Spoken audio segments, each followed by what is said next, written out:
Selamat siang, jumpa lagi dengan Denok Ayu Novel. Bagaimana kabar sobat semua? Sebelum kita mulai cerita ini, ayo silakan subscribe, like, komen, share dan nyalakan loncengnya untuk mendapatkan notifikasi terbaru ketika Mimin upload videonya. Menantu terbaik bab 39, tidak mabuk. Ketika dia mengemasi barang-barangnya dan hendak pergi, telepon tiba-tiba berdering, dan Lin Yu yang menelepon. Apa yang ingin kamu makan di malam hari? Aku akan pergi berbelanja. Lin Yu sekarang akrab dengan sistem belanja sayuran. Dia bisa mengatakan bahwa dia akrab dengan itu, bukan membual. Sekarang dia lebih akrab dengan paman dan bibi pasar daripada He Jiarong sebelumnya. Aku akan makan malam dengan seseorang. Jiang Yan menjawab. Oh, baiklah. Aku akan menelepon ibu. Lin Yu hendak menutup telepon setelah berbicara. Tunggu, lalu apa? Kamu mau ikut denganku juga? Jiang Yan tidak bisa membantu tetapi berkata, tetapi dia mengutuk dengan keras di dalam hatinya, bajingan sialan ini, istrinya pergi makan bersama orang lain, bukankah dia bertanya? Oke, Lin Yu ragu-ragu. Katakan saja kamu tidak akan datang. Jiang Yan sangat marah. Baiklah. Beritahu aku di mana kamu berada, dan aku akan pulang dan mengganti pakaianku. Lin Yu melihat bahwa Jiang Yan kesal, jadi dia segera setuju. Jiarong, kapan saya akan mengajak menantu perempuan saya untuk melihat-lihat? Saya buru-buru bertemu terakhir kali dan tidak mengatakan apa-apa. Setelah Lin Yu menutup telepon, Qin Xiulan berkata sambil tersenyum sambil memutar wajahnya. Sekarang di dalam hatinya, dia menganggap He Jiarong sebagai putranya sendiri, karena dia menemukan bahwa Jiarong memiliki terlalu banyak kesamaan dengan Lin Yu, jadi menantu perempuan Jiarong adalah menantu perempuannya. Punya kesempatan, Bu. Lin Yu merasa sedih, jika ini adalah istrinya, dia akan membawanya ke sini sejak lama, tetapi ini adalah istri orang lain. Tourmaline Village adalah restoran khas yang terkenal di kota Qinghai. Dekorasinya sederhana dan elegan, dan hidangannya sangat indah dan lezat. Yang terpenting adalah pelayan di sini lebih cantik. Oleh karena itu, tempat ini secara alami telah menjadi tempat yang sering dikunjungi oleh hantu seks seperti Yu Cixin. Dia juga secara khusus mengatur makan malam di sini untuk malam itu. Selain dia dan Sun Feng, ada beberapa dokter dan direktur Departemen Rumah Sakit Rakyat Qinghai, semuanya adalah kroninya. Jiang Yan menunggu di bawah sampai Lin Yu datang bersamanya. Setelah memasuki ruang pribadi, dia terkejut melihat begitu banyak orang. Oh, dokter, Jiang, sama-sama, silakan makan, tetapi itu tidak mudah. Yu Cixin berkata sambil tersenyum. Matanya menyapu tubuh Jiang Yan secara tidak sadar, dan dia menelan ludahnya. Itu benar-benar menggoda. Wanita luar biasa seperti itu layak untuk kematiannya di tempat tidur.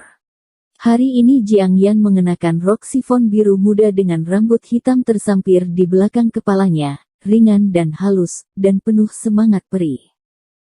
Semua dokter di ruangan tidak bisa membantu tetapi mata mereka berbinar. Mereka semua terkesan dengan kecantikan Jiang Yan. Pantas saja wakil presiden berusaha keras untuk menjatuhkan Jiang Yan. Seorang wanita setingkat ini, saya khawatir semua orang akan melihatnya. Tidak bisa menahannya. Mereka telah menerima perintah Yu Cixin jauh sebelum mereka datang, dan mereka harus menemukan cara untuk membuat Jiang Yan mabuk. Ini adalah... Yu Cixin tidak bisa menahan sedikit terkejut ketika dia melihat Lin Yu. Dia tidak berharap Jiang Yan membawa seorang pria. Ao, ini kekasih direktur Jiang, He Jiarong. Sun Feng buru-buru memperkenalkan bahwa ketika dia melihat Lin Yu datang bersama, Sun Feng tiba-tiba merasa lega. Bagaimanapun, Jiang Yan telah bersamanya selama bertahun-tahun, dia tidak tahan untuk mendorong Jiang Yan ke dalam lubang api. Kedatangan Lin Yu mungkin akan membuat Yu Cixin sedikit cemburu. Mendengar perkenalan Sun Feng, daging di wajah Yu Cixin melonjak, dan jejak kekejaman melintas di matanya. Tampaknya wanita kecil ini masih waspada terhadapnya dan membawa suaminya. Namun, dia mendengar bahwa He Jiarong ini adalah pemborosan yang terkenal, jadi dia tidak khawatir. Dia mengedipkan mata pada kelompok bawahan di sekitarnya, dan memberi isyarat kepada mereka untuk mengisi Lin Yu beberapa cangkir lagi sebentar, sehingga dia mabuk, dan Jiang Yan masih tidak bisa lari. Setelah semua orang mengobrol untuk beberapa patah kata, makanan datang, dan Yu Sixin mengeluarkan beberapa botol minuman keras yang dia bawa. Ini adalah versi kustom dari Wu Liangye yang dia percayakan untuk didapatkan. Wu Liangye ini memiliki tingkat kekuatan yang tinggi, aroma yang kuat, dan aroma yang menyeluruh. Setelah pelayan membuka anggur, dia menuangkan segelas untuk semua orang. Aku tidak minum, terima kasih. Saat giliran Jiang Yan, dia melambaikan tangannya dan menolak. Dokter Jiang, setiap orang memiliki nasib untuk duduk di sini hari ini, sangat bahagia, bagaimana bisa kamu tidak minum sedikit? Selain itu, jika kamu minum terlalu banyak dengan suamimu, kamu tidak takut tidak ada yang akan mengurusnya? Yu Sixin berkata sambil tersenyum. Benar, dokter Jiang, minumlah, dan selamatkan muka. Mungkin kita akan menjadi rekan di masa depan. Apakah kamu tidak meremehkan kami? Sekelompok orang mengatakan sesuatu, meremas Jiang Yan untuk minum. Saudaraku He, apa yang kamu katakan? Semua orang sangat bahagia, apakah kamu harus minum? Yu Sixin bertanya pada Lin Yu ketika Jiang Yan tidak berbicara. Ya, kamu harus minum sedikit, kata Lin Yu sambil tersenyum. Bodoh ini. Jiang Yan mengerutkan kening dan menatap Lin Yu putih. Lin Yu pura-pura tidak melihatnya, mengambil anggur secara langsung, dan menuangkan segelas untuk Jiang Yan. Jiang Yan dengan marah menginjak kaki Lin Yu. Kakak Ho menyegarkan. Yu Sixin berteriak dengan semangat, mencibir di dalam hatinya, idiot ini, bukankah ini hanya mengirim istrinya ke mulutnya? Ayo, kakak He, aku bersulang untukmu. Yu Sixin memimpin untuk berdiri dan memanggang segelas anggur dengan Lin Yu. Oke, Lin Yu tidak sopan, menyentuh Yu Sixin dengan anggur, dan meminum semuanya. Gelas anggur di ruang pribadi adalah jenis gelas kaca kristal biasa, 1 atau 2 gelas, sehingga mudah diminum. Saudaraku He, saat kita bertemu pertama kali, aku juga bersulang untukmu. Salah satu direktur departemen juga segera bersulang dengan Lin Yu. Oke, Lin Yu tidak menolak, dan mengangkat kepalanya untuk cangkir lagi. Saudaraku He, kita bertemu untuk pertama kalinya, dan kita akan tetap berhubungan nanti. Itu bersulang lagi. Tidak masalah. Lin Yu mengangkat kepalanya untuk mengambil cangkir lagi. Kamu gila. Jiang Yan berkeringat deras dan mencubit paha Lin Yu dengan keras. Neurosis ini sengaja menuangkan anggur padanya, apakah dia tidak menyadarinya? Dia menyesal datang ke jamuan makan, tapi sekarang dia tahu bahwa Lin Yu sama sekali tidak nyaman dengannya. Tapi Lin Yu menutup telinga untuk pengingat Jiang Yan, dan dia tidak menolak siapapun yang datang dan minum secangkir dengan kelompok orang ini. Setelah lap ini turun, Lin Yu sudah minum 7 atau 8 tael. Yu Sixin sangat senang ketika melihatnya. He Jiarong tidak hanya membuang-buang uang, tetapi juga mati otak. Tetapi yang mengejutkannya adalah bahwa setelah Lin Yu meminum begitu banyak minuman keras dengan konsentrasi tinggi berturut-turut, dia tampaknya baik-baik saja, dan dia tidak mabuk sama sekali. Jiang Yan tidak bisa membantu tetapi sedikit terkejut, kapan orang bodoh ini minum begitu banyak? Apakah semua orang sudah selesai memanggang? Maka giliranku untuk bersulang untukmu. Lin Yu berkata sambil tersenyum, lalu menuangkan anggur dan memanggangnya di gelas. Pada awalnya, semua orang mencibir di wajah mereka, tetapi kemudian mereka menjadi semakin terkejut, karena setelah minum begitu banyak anggur, wajah Lin Yu tidak berubah sama sekali. Beberapa orang bahkan bertanya-tanya apakah dia minum air putih. Tetapi ketika dia menuangkan anggur, semua orang benar-benar melihatnya, dan itu memang baijiu palsu. Setelah satu putaran, kulit Lin Yu seperti sebelumnya, dan tidak ada bekas mabuk. Sebaliknya, ada beberapa orang yang tidak sering minum minuman keras. Setelah 2 gelas anggur tinggi, kulitnya memerah, dan perutnya terasa sedikit terbakar. Oh, saudaraku, dia sangat mabuk. Yu Cixin memujinya dengan salah, tetapi bertanya-tanya di dalam hatinya, He Jiarong, ibumu, kurus seperti ayam, dan dia memiliki kapasitas minum yang baik. Jika saya berubah menjadi orang biasa, saya akan pingsan dalam keadaan mabuk sejak lama. Ayo, aku akan bersulang untuk Brother He lagi. Yu Cixin menuangkan segelas lagi. Dia memiliki banyak alkohol. Pada hari kerja, dia bisa minum 2 kati anggur putih biasa, tapi dia bisa minum paling banyak 1 kati dari jenis minuman keras bermutu tinggi ini. Jika Anda mabuk, Anda tidak dapat melakukan sesuatu di malam hari, bahkan jika Anda melempar Jiang Yan ke tempat tidurnya, itu tidak berguna. Jadi dia mencoba menurunkan Lin Yu sebelum dia mabuk.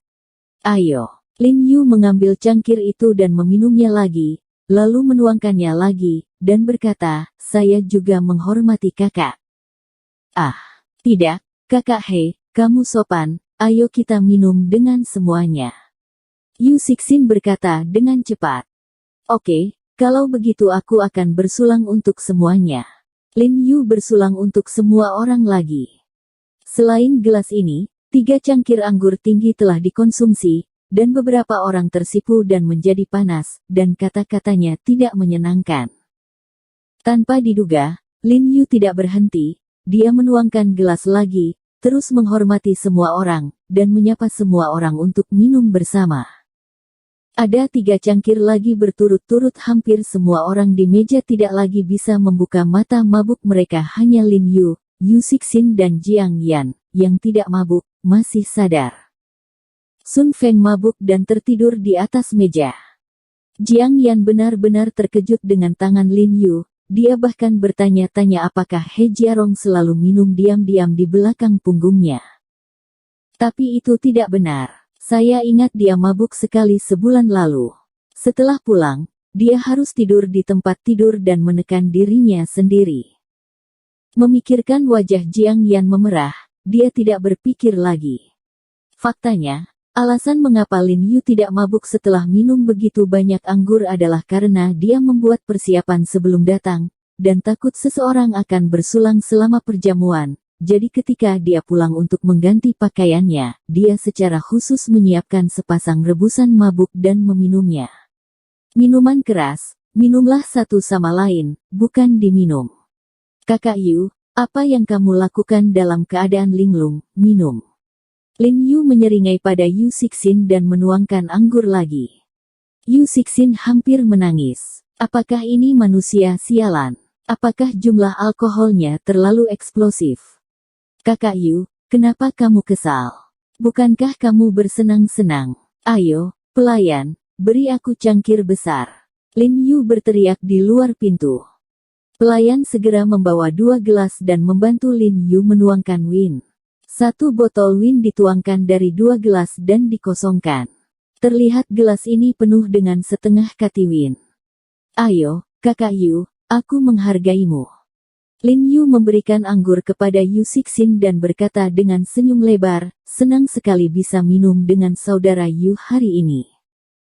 Saudaraku, selamatkan nyawa saudaramu, Yu Cixin berkata dengan pahit, dia tidak akan berakhir setelah segelas anggur ini. Kakak Yu bercanda. Aku mendengar Jiang Yan berkata bahwa minummu sangat baik, kan Jiang Yan? Lin Yu melirik Jiang Yan. Ya, Lin Yu bisa minum banyak. Jiang Yan mengangguk dengan cepat dan tertawa dalam hati, dia bisa melihat bahwa Lin Yu sengaja mencoba untuk memperbaiki Yu Cixin. Mendengar apa yang dikatakan Jiang Yan, Yu Cixin merasa sedikit bersemangat dalam sekejap. Dia tidak bisa kehilangan muka di depan Jiang Yan. Dia segera berdiri dan mengambil anggur, menyentuh Lin Yu, mengangkat kepalanya dan mulai minum. Setelah setengah kati anggur, Yu Cixin merasa seluruh tubuhnya terbakar, pusing dan tidak stabil. Lin Yu, yang berada di samping, masih tidak ada tanggapan setelah minum. Dia membuka sebotol anggur lagi, mengisi kedua sisi gelas, dan tersenyum, "Ayo, saudara Yu, lanjutkan." "Saudaraku, aku akan memberitahu. Katakan padamu, aku tidak bisa minum lagi."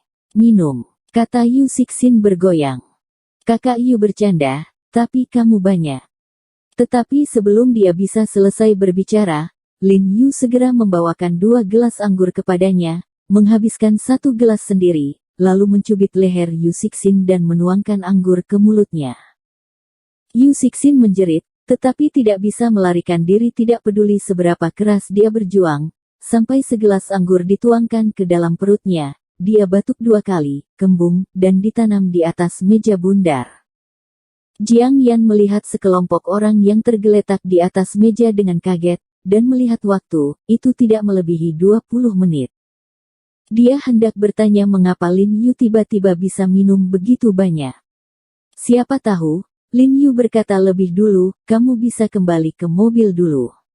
Aku akan menelepon keluarga dan teman mereka dan membiarkan orang datang dan menjemput mereka." Jiang Yan mengangguk, merasa tidak perlu tinggal, jadi dia turun lebih dulu. Setelah Jiang Yan pergi, wajah Lin Yu tiba-tiba tenggelam, matanya dingin, dan dia melirik semua orang di atas meja tanpa emosi. Kenapa banyak sekali hal hidup mati yang ingin menyentuh istrinya? Bersambung. Terima kasih kepada kalian yang telah menonton video ini. Jangan lupa tekan tombol subscribe-nya dan nyalakan notifikasinya untuk mendapatkan video-video seru lainnya dari Denok Ayu Novel.